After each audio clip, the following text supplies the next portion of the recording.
通常我哋查考聖經，我哋都係好着重每一段嘅經文，佢個別嘅細節、原文嘅睇法同埋上下文到底係點樣樣。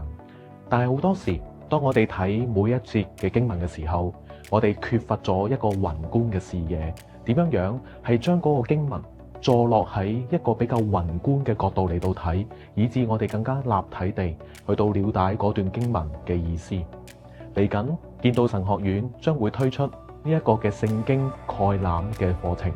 讓我哋透過唔同喺舊約同埋新約一啲嘅文體，譬如先知書、福音書，又或者保羅嘅書信，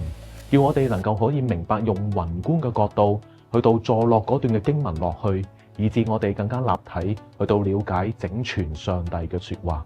誠意邀請你去到參與呢一個嘅課程，讓我哋更加體驗點樣樣透過2年讀晒成本聖經唔同嘅文學嘅題材，以致我哋能夠更加掌握聖經入邊嘅真理。